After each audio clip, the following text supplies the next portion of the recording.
Thank you.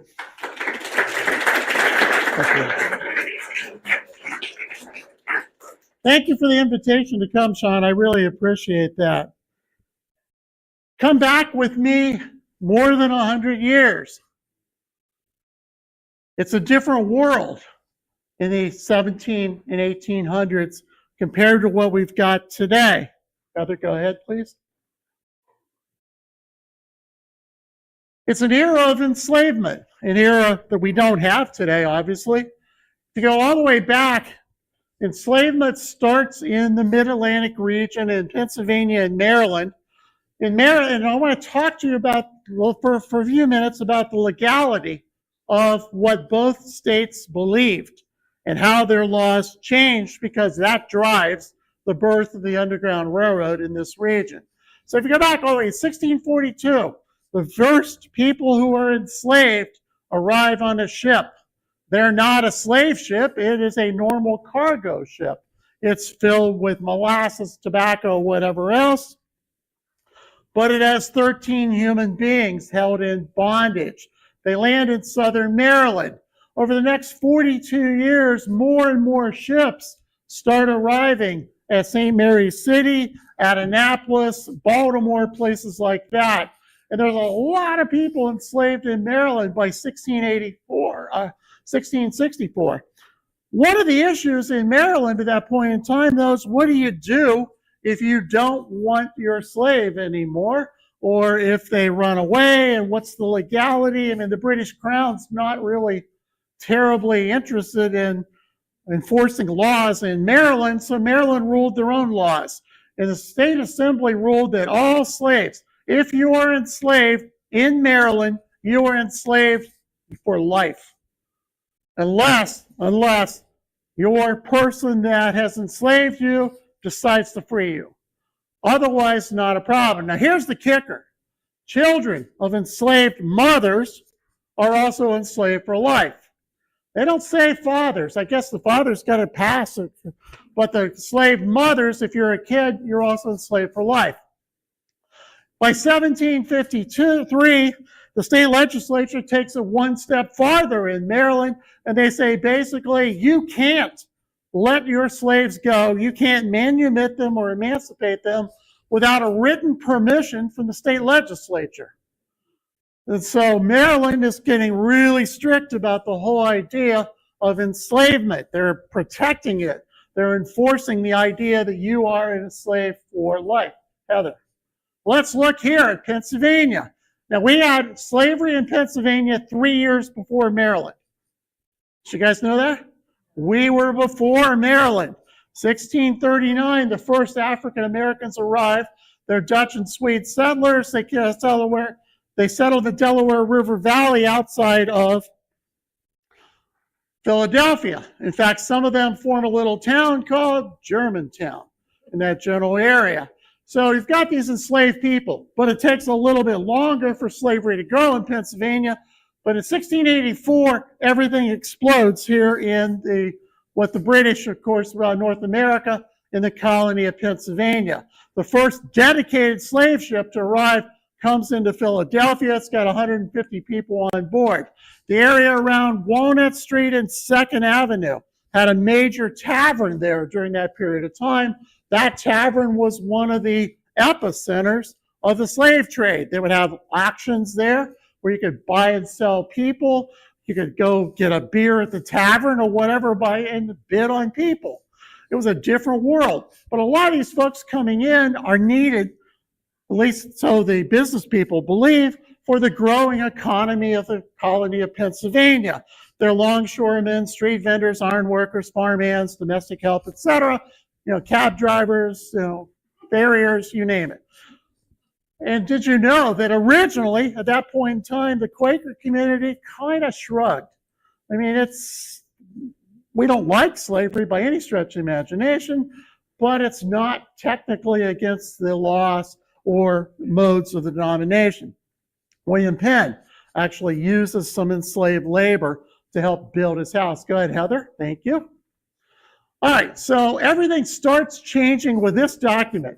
This is called the Germantown Petition Against Slavery. A group of Moravians had come to the United States, not yet the United States, British North America, and they had eventually joined the Quaker Church. And they wrote this letter back to the mother church in England, which has some impact, but not the impact they wanted immediately.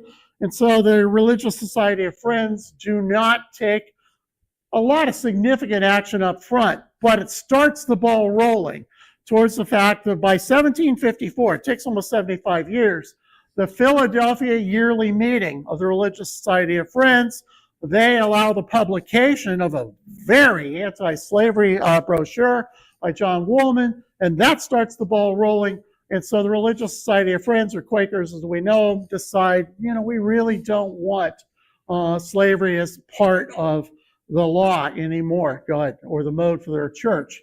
So this is enslavement. In 1770, we got 13 colonies. Look at those numbers. We live where? Pennsylvania. How many we have? 5,561 people. Did you know we had that many people enslaved in Pennsylvania? The number one place for enslavement is Philadelphia. Anybody know what the second most congregation of people enslaved is?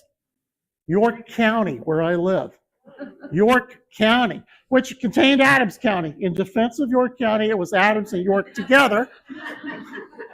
Maybe the only time I ever said York and Lancaster and Adams in the same breath, because as you know, York County broke off from Lancaster County, and Adams County broke off from us.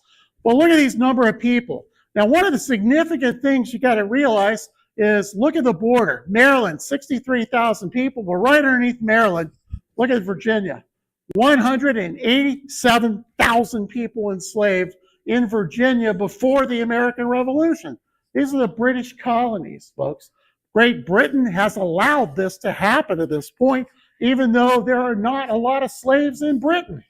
But here in the United States, or in what will become the United States, there are a lot of people. Go ahead, Heather. All right, so with that going on, we now have a war. What happens 250 years ago? Next weekend? Declaration of Independence. Act technically written on July 2nd, but we celebrate on July 4th. But as a result of that, a year later, Vermont becomes the 14th state. So there's a great trivia question. You can ask your friends, what's the first state added after the 13 colonies? And the answer is Vermont. Come on in. You got plenty of room down front. I'm trying to get people in the front of the church. Come on down if you want to. There's plenty of seats. All right, we're only on the third or fourth slide. You're okay. So, Vermont, as a condition of Vermont getting statehood, their state constitution forbids slavery.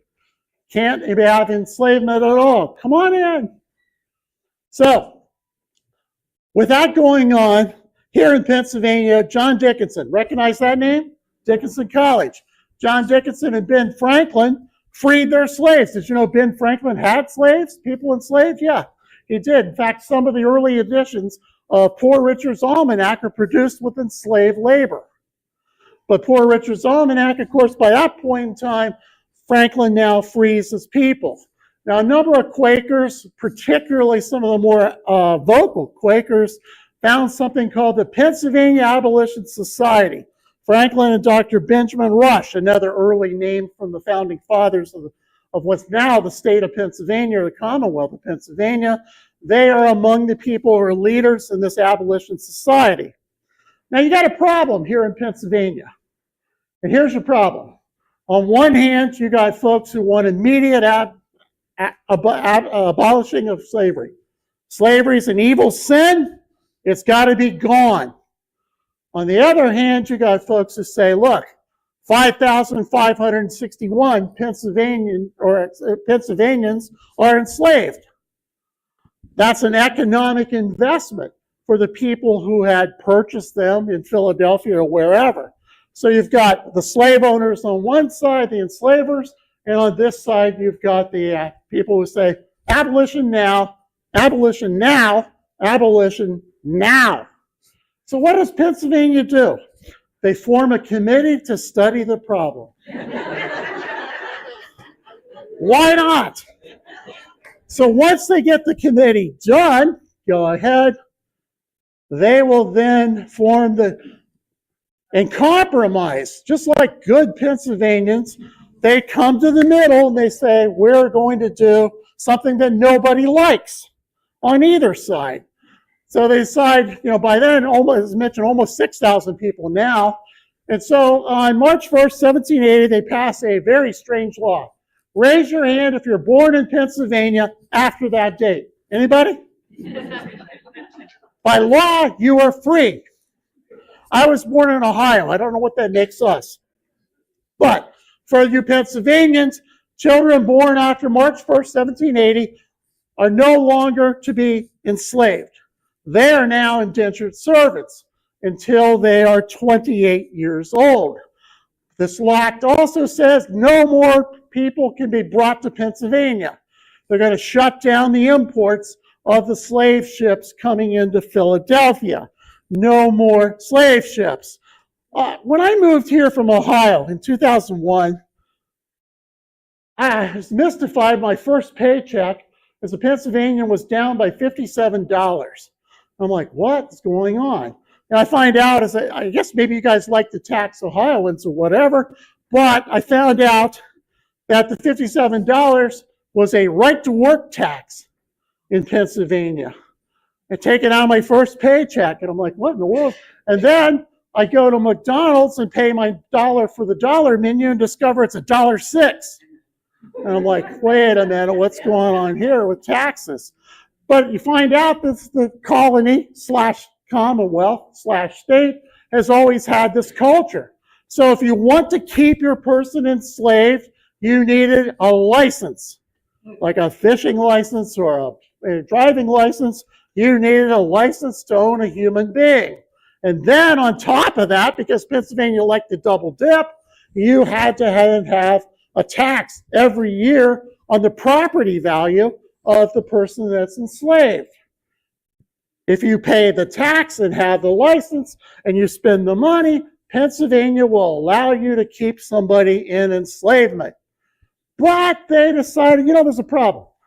We in York, one time in the 1960s, apparently, I was still in Ohio, but they had a campaign that pronounced York as the first capital of the United States. It's not. Philadelphia was. So Congress, of course, is in Philadelphia. And what does this law exempt? Anybody that is from out of state, from Congress, you don't have to worry about the most controversial part of this law, and that's if you live for 6 months in Pennsylvania, you're free. Doesn't make any difference. Remember what Maryland says? You're enslaved for life. If you're a child of an enslaved mother, you are enslaved for life. What's Pennsylvania say? If you live there for 6 months, you're free. And all of a sudden, people were like, wait a minute. All I have to do is get north of the Mason-Dixon line and live for 6 months, and then I am free. And so people started thinking that's really cool. But Continental Congress meets in Philadelphia, right? The national capital. Where's George Washington from? Where's Thomas Jefferson from? James Madison, James Monroe, Thomas Paine, you go down the list, right? Virginians who dominated Congress say, hey, this is not right. We need our servants here in Pennsylvania. So like everything else, Congress says, we're going to exempt ourselves. And so this 6-month thing does not apply to United States congressmen, particularly the Virginians, South Carolinians, Georgians, etc., North Carolinians. Go ahead, Heather. All right, so with that happening, suddenly people start walking off the plantations and off the farms and heading north. 1789 is one of our first advertisements in a Philadelphia newspaper. The slaves of this state generally supposedly may obtain their freedom by going into Pennsylvania, makes it highly probable that he is in some part of that state. That's 1789, folks, and people are walking from Virginia to Pennsylvania. And you're starting this migration of how do we get away from enslavement? How do we become a freedom seeker? How does that happening? Go ahead. And so with this movement, people start thinking, where's Pennsylvania? You know, seriously, I mean, it sounds funny, but if you're not educated, you've been brought in from Africa, or you're the child or grandchild of somebody from Africa, and you've not been taught to read or write, and you don't have those kinds of privileges or laws, where is Pennsylvania? And so it starts coming clear. We need to start following the North Star, or we need to follow other means to get north. Railroads didn't exist then, but canals were starting to come into play. You've got highways, of course. You have a 200-mile border between Maryland and Virginia, 65 miles of that being York County, 20 miles of that being Lancaster County. So you've got a lot of unprotected border between that. And so freedom seekers start slipping into Pennsylvania, and they start mingling in with the free black communities. Because remember, Pennsylvania has this gradual emancipation thing.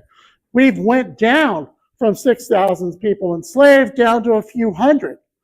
And everybody that's now free still lives in Pennsylvania. You're not going to move to Maryland by any stretch. At that point, you're going to still live in PA. So you're fine at that point. And so these free black people start taking in the freedom seekers who are coming across the border, blending into the communities, which makes the free black community even larger and even more powerful. Go ahead, Heather. So let's talk about the river. Anybody ever driven across the river? Yeah, kind of, right? We all know where the river is. Believe it or not, I give this talk some places and people are like, I never heard of the Susquehanna River. I'm like, yeah, okay, well, here it is. Susquehanna River, of course, is the longest river in North America that drains in the Atlantic Ocean. It's also a natural barrier. The Susquehanna River becomes not only crucial to the Civil War, my specialty, cheap commercial, Friday night or Sunday night, 5 o'clock, Columbia Crossings, the burning of the Wrightsville Bridge. But this river becomes an important barrier. Go ahead. And so, over time, with so many people now starting to walk all the way from South Carolina to Pennsylvania, the Southerners in Congress say enough's enough. These state laws don't agree with each other. We need a federal law. And so Congress puts together, frankly, one of the worst pieces of legislation of the entire 17th century or 18th century. It's horrible, but they said, number one, officials of states from which runaways came have the responsibility to catch them. Oh, so that means if you're from South Carolina, you got to hire a South Carolina sheriff or some sort of law enforcement officer who's got to come all the way to Pennsylvania and work with the Pennsylvania law enforcement to recapture your missing individual. Also, there's a $500 fine and court costs, and that is for obstructing arrest. It's for rescuing captured fugitives, harboring or concealed fugitives. Oh, by the way, the money initially is paid to the slave owner. And so people start playing strange games with that. Hey, you want to make a few extra money? Go to Pennsylvania and get caught. And then I'll give you $10 out of the $500 I get.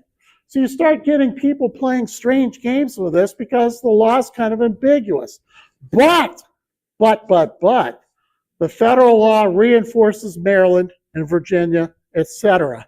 Children born to fugitive slave mothers are enslaved for life. They are the property, as it says, of the rightful owner, to use the language of Congress. You can tell this was written by a Virginian, which it was. Go ahead, mostly. So enslavement wanes. By 1810, there's only 795 people left enslaved in Pennsylvania, but it's still legal to buy and sell people. If you have a license to own someone, you can still sell them or buy them here in Pennsylvania. But now you're selling indentures because they hide behind the indentured servant thing for a few years.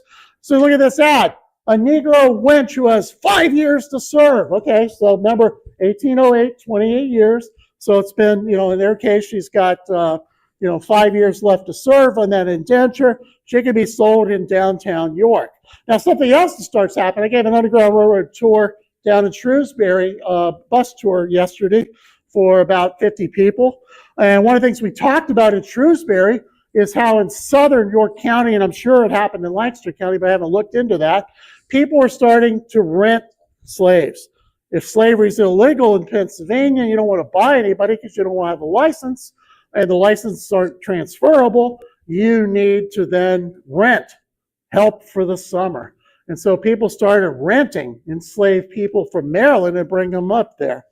Others, on the other hand, start saying, you want to run to Pennsylvania, I'll hire you for 6 months in the summertime when I need help. And, after 6 months, wink, wink, you're free. U.S. government doesn't agree. Go ahead, Heather. So this is Charles Ridgely. Anybody here ever been to Hampton? Raise your hands. If you've never been to Hampton, you need to go, folks. It's a free national park right off of 695, just in Baltimore County. It's one of the largest enslaved plantations left in the Mid-Atlantic region. They interpret slavery, enslavement properly. This is Hampton Estate. They've recreated the slave quarters. They've recreated, of course, a lot of side buildings, but Ridgely's mansion. 2 members of this family are governors of Maryland during the course of their life. They have more than 500 individuals enslaved at this place. It's free. Go visit Hampton this summer. I can't stress that enough. You will learn an amazing amount about the Underground Railroad and why people left Maryland. It's not pretty. So the Ridgeleys and their overseer, Elijah Parks, often come into York County because most of the people from this place came north into York. And they think they're fine once they get across the river into Lancaster County. That's the goal for a lot of these folks. Heather, let's see the next. Oh, please, there we go. So what you start finding with all these people coming across the border is now the bounty hunters get involved. Because remember, if you're in South Carolina or North Carolina, the sheriff has to come to Pennsylvania. Well, that's really expensive. And what's your sheriff doing in the month that he's up here in Pennsylvania? He's not enforcing the law. So they started hiring surrogates, professional slave catchers, bounty hunters, who for part of that $500 commission would now start to do that. One of the most interesting is a guy named Bill Otter. He lives in Hanover, Pennsylvania in southwestern York County. Now he's 6'4", 250. He's a British sailor. He jumps ship, all this kind of stuff. But because he's 6'4" in an era where a lot of places didn't have high ceilings, he becomes a plasterer because he can just plaster ceilings. So in today's world, picture, LeBron James doing plastering, some really tall guy doing plastering. That's what this guy did. But he's in taverns for a reason, besides to make money to do that. One of the reasons he's in the taverns is because loose lips sink ships. So he's in the taverns, and all of a sudden he keeps his ear open at the table next to him. I got 2 people in my barn. I got 3 in my barn. And that night, he goes and gets all 5 of them. He's a slave catcher, a professional. He knows what he's doing. In fact, years later, he's illegally running people into the United States. By as late as 1845, we're still trying to bring slaves into the Mid-Atlantic region. So he's got 336 people on board. U.S. government catches them, throws them in prison. Go ahead, Heather. All right, so with all this stuff going on, a lot of the states in the North say, this federal law is stupid. We don't like the federal law. Maryland and Pennsylvania have almost went to blows over a few issues. There's been a Congress or a state assemblyman by the name of William Showers, whose property, if you want to use a bad term, had run off into York County. York Countyans arrest him, as they, by the law said, they put him in jail. In the middle of the night, the sheriff of York County left the door open, and this guy disappears. Well, this state legislator, William Showers from Maryland, is really ticked.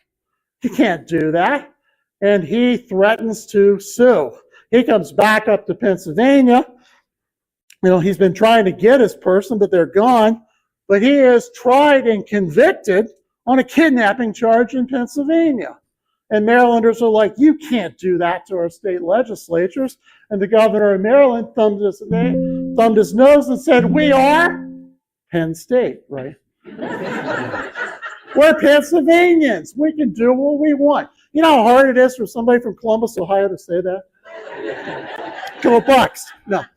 So anyway, this compromise, when they get done with all this legal rambling, Maryland and Pennsylvania finally say, we're done. Enough's enough. So here's the compromise. We're going to define the terms by which you Marylanders can come into Pennsylvania to try to recapture your people. But nobody can be brought into Pennsylvania and held in slavery. So if you're going to bring somebody into the state, remember our 6-month residency? Now it's 6 minutes. If you bring somebody into Pennsylvania, that's your problem at this stage. And they have to be held in Pennsylvania jail. You have to get a warrant under oath and produce evidence that this person you owned, etc. And anybody removing a fugitive slave or runaway or freedom seeker, whatever phrase you want to use, has to obtain a certificate of removal from Pennsylvania state judge or a justice of peace or maybe an alderman of some sort. Otherwise, Maryland agrees that it's criminal kidnapping. Go ahead. And so, with that backdrop, in 1832, Jerry Morgan and his wife Margaret leave Harford County and move to York County. Margaret Morgan is enslaved. Jerry's a free black man. They have several children here in Pennsylvania, living in southeastern York County. Their person who owns Mrs. Morgan dies. Enter the evil widow. The evil, grieving widow comes on board and says, with husband dead, I can't support my mill and my other areas that I need enslaved labor. I need to go get the woman in Pennsylvania and her kids and sell them. And so she hires a professional slave catcher and an attorney. When in doubt, hire an attorney. She figures that works. So the attorney came to York. They grabbed Mrs. Morgan. Jerry Morgan says, you can't do that. They're like, out of the way. Of course we can do that. We're Marylanders. Remember the last line. Can you go back a slide? The last line. Removing must first obtain what? A certificate of removal. What do you think this attorney from Maryland forgot to get? A certificate of removal. Go ahead. So he's breaking the law, right? It's now criminal kidnapping, and Maryland has agreed. Maryland has agreed. Criminal kidnapping. So, go ahead. We're going to put Edward Prigg and 3 other guys, his slave catchers, on trial. While they're waiting on the trial, Jerry Morgan goes on a canal boat from Columbia up to Harrisburg to meet with Governor Rittner. Governor Rittner can't help him. Jerry Morgan gets back on the canal boat and either slips, falls, is pushed, or is suicidal, and he drowns in the canal outside of Columbia. His wife and children are still enslaved. They're in a jail in Bel Air awaiting the results of what's going to happen in these trials. And while the legal wrangling between Maryland and Pennsylvania continues, here come the abolitionists. Every major abolitionist you can think of in the United States shows up in Lancaster, York, Carlisle, or Harrisburg. This place is rife with big names. Lucretia Mott, William Lloyd Garrison, Charles Burleigh, Harriet Tubman, all kinds of prominent people come to this area to argue what we don't want slavery. Go ahead. But finally, after Pennsylvania has convicted Prigg, Pennsylvania and Maryland decide we're going to send this to the U.S. Supreme Court to decide. It's the very first Supreme Court case ever involving York County. I don't know if anyone from Lancaster County at that point had been or not, but they say that Maryland is right, Pennsylvania is wrong. This kidnapping charges have to be dismissed. Mr. Prigg had been at home during all this, and he just merely says, hey, no problem at all. This thing, Prigg versus Pennsylvania, I'll submit to you as one of the key sparks that will eventually lead to civil war. Because people in the South applaud this, and people in the North are like, we're going to pass new personal liberty laws, including in some cases, the moment you set foot in our state, you're free. I mean, you're done. We're not going to mess around with the U.S. government. Why? Because we are Penn State. We're going to do what we want to do here in Pennsylvania. We don't care about the U.S. government. Go ahead. So, with all that going on, now the cat and mouse game that's been loosely played for years starts getting more crystallized. We're going to start moving people in and out across Pennsylvania. We're going to go down to Maryland and try to help people get across the border. We're going to send people to Washington, D.C. to lobby. This starts becoming more and more crystallized, as we know, as the Underground Railroad. Keep in mind the bottom line. What's that word that's underlined? Say it again, folks. One more time, loud and proud. It's illegal. You cannot do this stuff by the laws of the United States. That's going to drive a lot of people's conscience. You know, we're good law-abiding citizens. What do we do? Because the law says I don't do this stuff, but morally, my conscience, maybe in some cases my Bible, or whatever tells me I shouldn't be doing this. Go ahead, Heather, thank you. These are the leading routes in the United States of America. I lived most of my life in Ohio, as I mentioned. The reason I keep bringing up I'm from Ohio is because in 5th grade we were taught Ohio's the birthplace of the Underground Railroad. Now, admittedly, we had a lot of routes. Well, we were told we were the birthplace. And there's a marker at Ripley, Ohio, along the Ohio River. Ripley is the birthplace of the American Underground Railroad movement. And the National Underground Railroad Museum. You've ever been there? You know where it is? Cincinnati. So Ohio still has this in their own minds, a claim. I moved from Ohio to Pennsylvania in 2001 to take over the research and development program at the paper mill in southern York County. And I learned real quickly when I was researching my 2 books on the Underground Railroad, we were moving people long before Ohio was even a state, folks. Pennsylvania is where it began, not Ohio. Go ahead. But those are the major routes. I live in York County. Let's talk about some of the routes, because the key is the river. You got to get people across the river. So routes coming into Adams County typically went into Gettysburg. From there, they went into either Cumberland County or northern York County's Lewisberry, or across the Lincoln Highway, as they call it in the 1900s, the Gettysburg-York Turnpike, Route 30, into downtown York.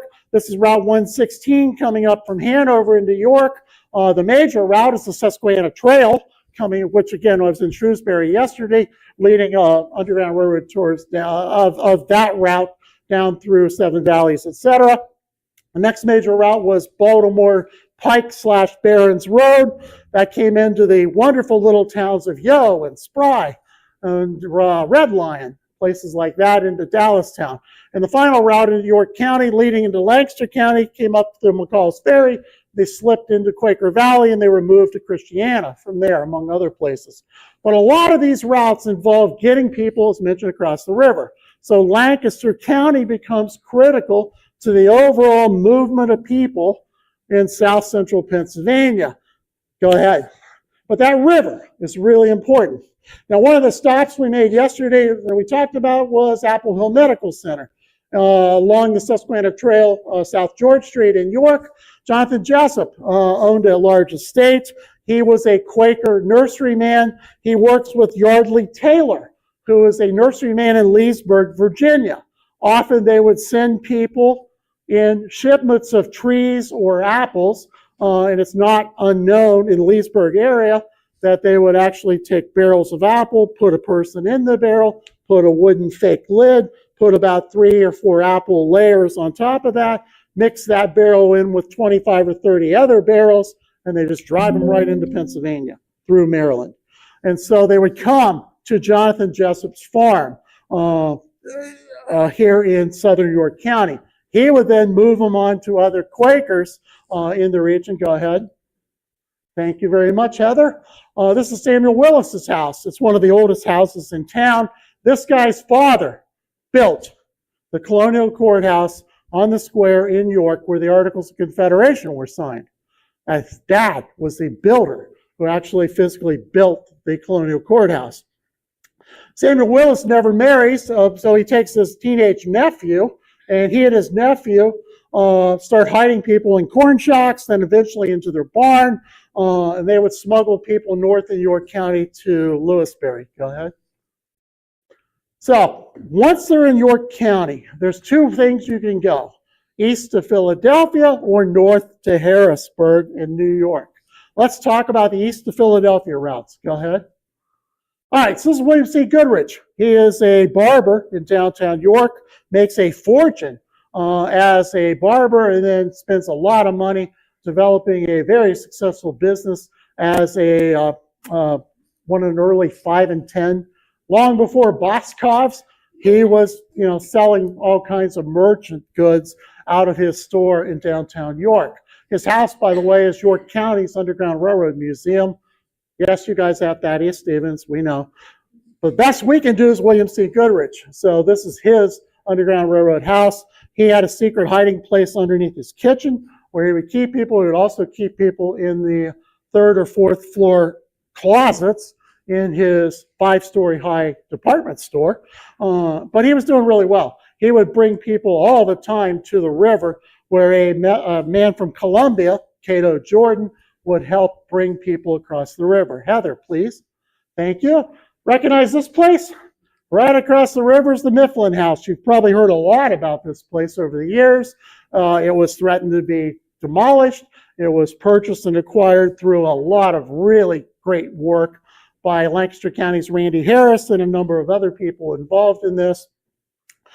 But we typically think of Jonathan Mifflin as the Underground Railroad conductor, but, his wife's deeply involved. A minister among friends of a sweet and gentle disposition with a highly developed spiritual nature. She's the brother of the #1 conductor, that Quaker conductor in Columbia named William Wright. Her son Samuel takes over the Underground Railroad station there. And so this property has been saved and will eventually be the Susquehanna River Discovery Center once the Susquehanna Valley Heritage Area, National Heritage Area takes over. Go ahead and does their work. There was a bridge. You probably knew that, between Wrightsville and Columbia. It was one of the world's longest covered bridges, if not the longest. At the time, 1.25 miles long. It was pretty important. That bridge became a key conduit to get folks out of York County and into Lancaster County. Go ahead. And well, with that, besides the bridge, if the bridge is being guarded or watched by bounty hunters or by authorities, the next route, most common route, was in the middle of the night, let's slip people across the river in rowboats. There was another man from Columbia by the name of Robert Loney, who gets deeply involved in moving people across the river on his rafts and on his rowboats. So getting people, and that's the #1 route in southeastern York County, whip people along to the river and whip them across the river on rowboats, and then up Quaker Valley onto Christiana. Go ahead. All right, so that southern route is run by a black man by the name of Henry Grant. Henry Grant and a number of other black farmers, mostly free blacks, some of which are grandchildren of folks who have been enslaved in Pennsylvania. They'd stayed, of course, and now 3 and 4 generations later, their children are deeply involved in the Underground Railroad. And so they're taking people across the Peach Bottom Ferry. Here's an interesting little tidbit for you. You like this picture? It's a kind of a nice picture, right? It's the cover shot from my book on the Underground Railroad in York County. But here's the interesting thing about this picture. You know where this picture is and where I had to get permission for it? This hangs in the White House, folks. This is part of the White House's collection of artwork.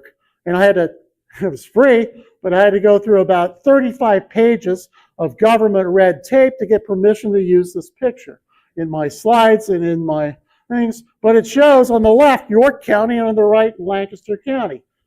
Highly exaggerated in terms of the height of the riverbanks, but that is the only known painting to show Lancaster County and York County that's ever hung in the White House.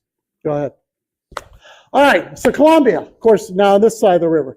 Freedom seekers, I mentioned, were relatively safe once they got to Lancaster County.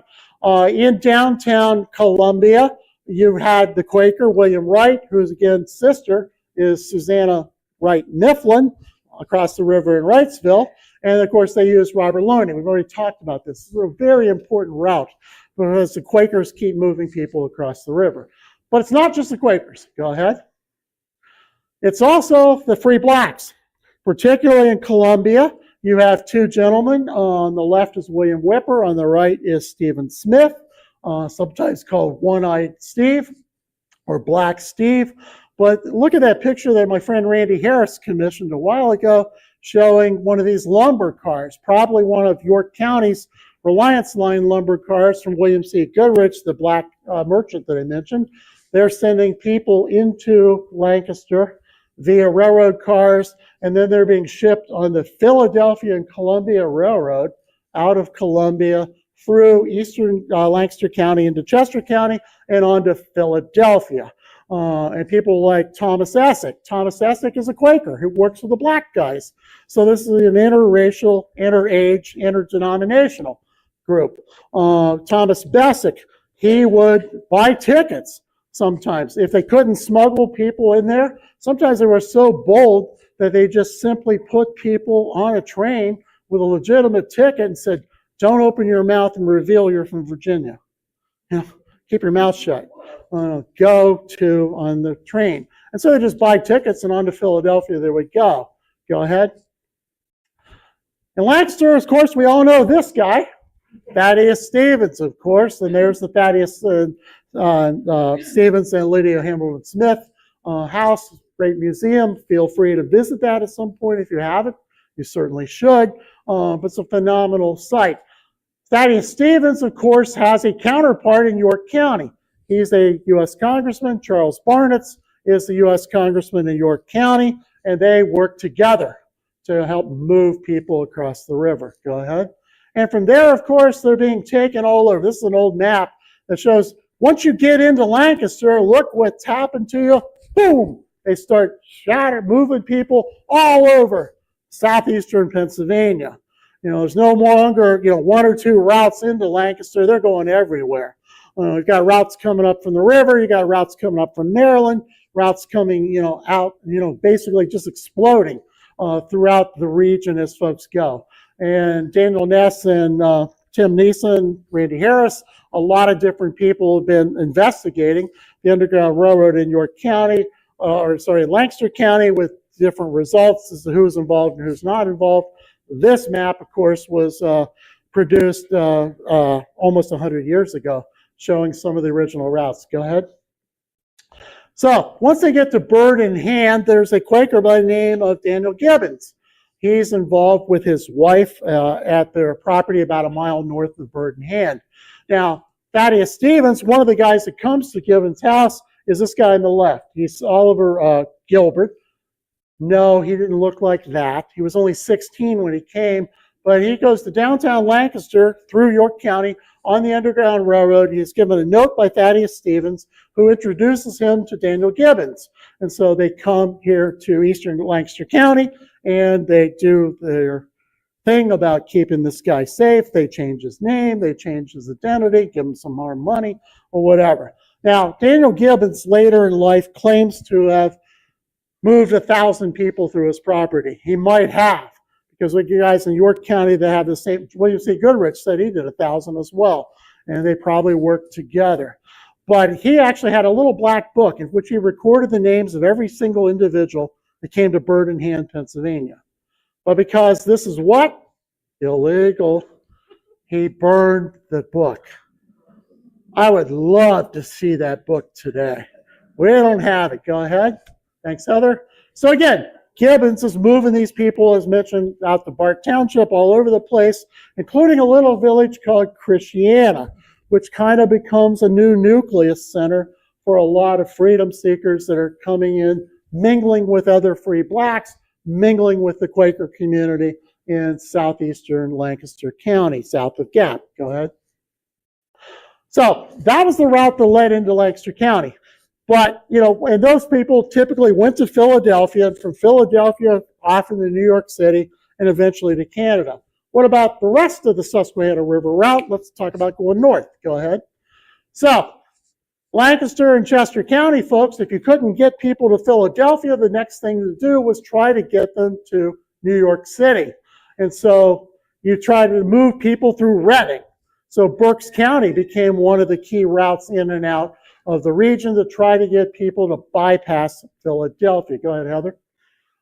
So in Adams County, as already mentioned, a lot of the folks who are enslaved are running off to Adams County come into York County, but a number of them don't. They head north. McAllister's Mill, just south of Gettysburg National Military Park, becomes one of the key locations of the Underground Railroad. Yellow Hill, named for the African-American individuals that live near there. Edward Matthews, a black farmer, becomes one of the leading Underground Railroad conductors in Adams County. He works very closely with the Quaker community, in particular with Cyrus Grice, who moved from his spot as an Underground Railroad conductor in downtown York out to his brother's place in York Springs. So these guys are working with William Wright, a different William Wright than the William Wright that lived in Columbia. Go ahead. And from there, they're going to move people into Lancaster County, or into Cumberland County, out of Adams County. This is the home of Daniel Kaufman. Daniel Kaufman is kind of historic. In 1850, the United States Congress passes a new law, a tougher fugitive slave law, and Daniel Kaufman is the first Pennsylvania conductor tried underneath the new law. He had helped people, but way back, he had 13 people that he had helped. He got sued in federal court for violating the original fugitive slave law. He finally loses the federal case. They retried him under the new 1850 law, and they fined this guy $4,000. That's a lot of money in 1852, folks. And interestingly, he never paid a dime. His abolitionists and his brother-in-law paid the fine. Now, what people don't know about Daniel Kaufman, yeah. Dan Kaufman is that his brother's fairly wealthy. Notice who pays the fine. Abolitionist and his brother-in-law. Where's his brother? Anybody know? Daniel Kaufman's brother becomes an officer in the Confederate States Army in the Civil War. Has nothing in the world to do with his brother. Not interested at all. Go ahead. So, once they get him across the Susquehanna River going north, people went to Harrisburg. This happens to be Tanner's Alley, as it's called. There's the African Methodist Church there, Zion Church. And so the free black school teacher by the name of Joseph Bustle and the doctor for the black community, Pop Jones, are the two leading conductors, again, African-American black individuals. They are deeply involved in moving people. They either move them from Harrisburg to Philadelphia to William Still, or more likely and more often, they move them north along the Susquehanna River on into Sunbury area. From Sunbury, they would take people to Williamsport, eventually to Elmira, New York, and from Elmira to Buffalo, Buffalo across the river. Go ahead. So there are a lot of options to get people to the river, one of which is the Northern Central Railway. Did you know that it was not uncommon for the ticket agents of the Northern Central Railway that ran from Baltimore to York to Harrisburg to Sunbury to Northumberland to Williamsport and on to Elmira, paralleled the river. It was not atypical for the ticket agents to sell tickets to known freedom seekers. The railroad got sued in a court by Maryland for deliberately selling tickets to freedom seekers. The railroad was found guilty and fined $30. A very sympathetic judge in Pennsylvania. So go ahead. All right. So this is Simon Snyder. Recognize this name? Snyder County. Simon Snyder, governor of Pennsylvania 3 times. This is his house. Did you know, after he was governor, his number 1 role was the leading Underground Railroad conductor in his region? You got a problem, folks, when the governor's involved. We've talked about, oh, by the way, in York County, one of the problems that people have in York County is the sheriff. His name's William Yoakum.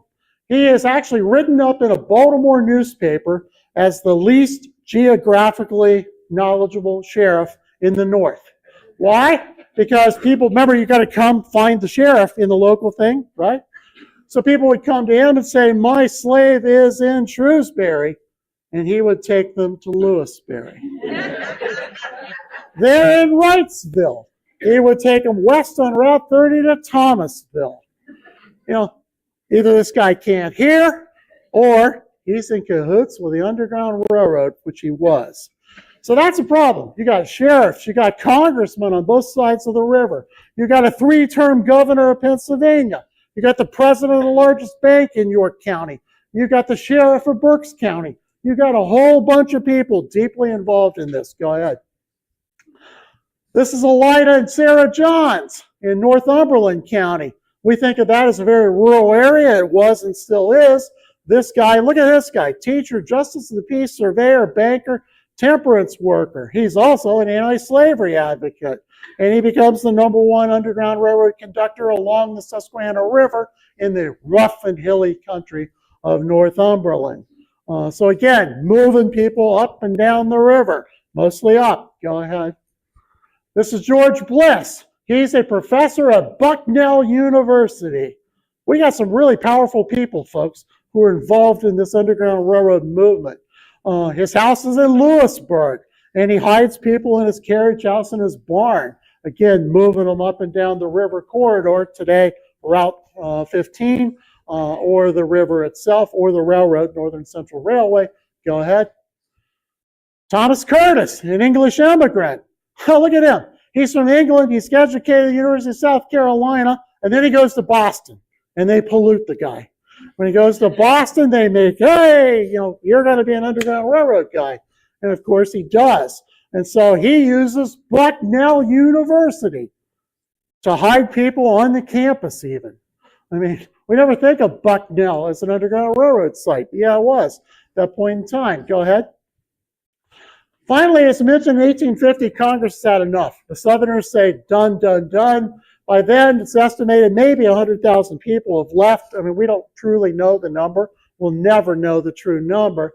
But because Northern Police, William Yoakum, the sheriff of Berks County as well, Northern Police aren't doing anything. Northern courts aren't doing anything. The public's certainly not doing much. And so Congress says, we're done. They pass a new law, the Compromise of 1850's Fugitive Slave Act. You must return slaves. Can you imagine the language? Hey, Pennsylvania, you must return slaves. You know, no. Pennsylvania is not going to do that. But now the law says any person aiding a runaway slave or providing shelter, food, or now it's food. Remember before? It was moving people, helping, with arrest. Now you just feed somebody, you can go to prison. 6 months in prison and what's now a $26,000 fine, payable immediately before your release. You don't have that $1,000 in cash, you go to Eastern State Penitentiary. Not good.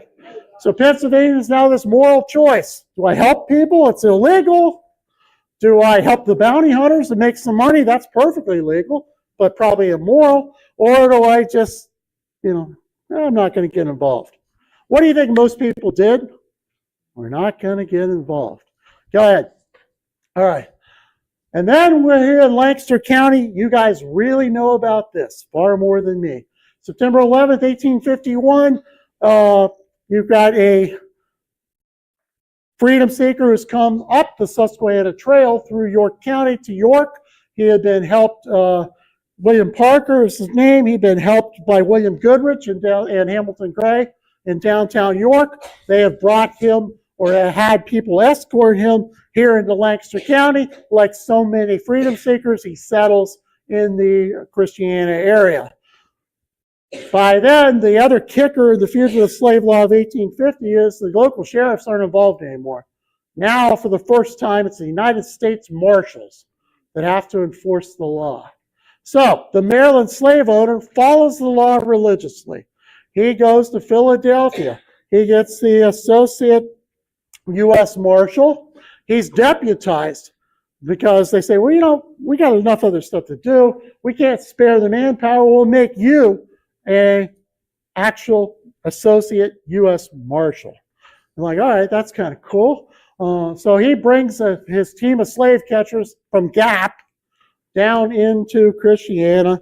And as we all know the story, Edward Gorsuch is shot. His son is critically injured, brought to York, where pro-Southern sympathizers nurse his son back to health.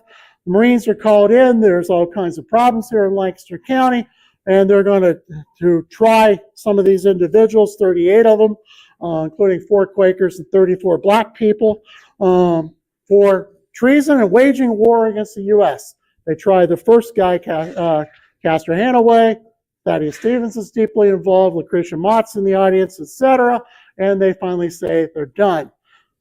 Did you ever think of the results of your Christiana resistance here in Lancaster County? You guys know the real importance of what happened here in Lancaster County? Anybody know? I'll give you why it's really critically important. Go ahead. Look what happens in the South. What a farce, Alabama says. A flagrant violation of duty, Mississippi. An insult to justice and common sense, North Carolina. That's what happens in the Deep South when people learn about what happened in Lancaster County, Pennsylvania. You guys know that? And on the floor of the South Carolina Senate, Lawrence Kite, later a Confederate brigadier general, stands up and in a voice cracking with emotion, screams at the top of his lungs, "Secession now!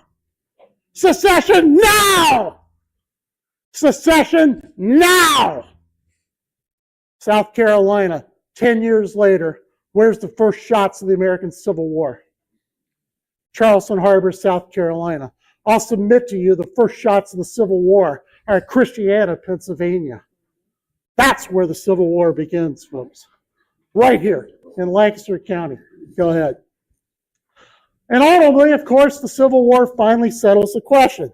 700,000 Americans, black and white, die in the war. One side trying to protect slavery, the other side not, and it ended. Did you know, though, that the Underground Railroad did not stop because of the Emancipation Proclamation? One thing folks do not know and may not realize, the Emancipation Proclamation only applied to those territories still under Confederate control. Any area under Union control was exempt. That meant Maryland, Delaware, Missouri, Kentucky, northern Texas, eastern Tennessee, places under Union control did not apply. The Underground Railroad in the Mid-Atlantic region ended in November 1864 when, for the first time since 1642, Maryland says enough's enough. We surrender. No more slavery. Have a great night. Thank you. Go ahead. Have a great night. Appreciate that.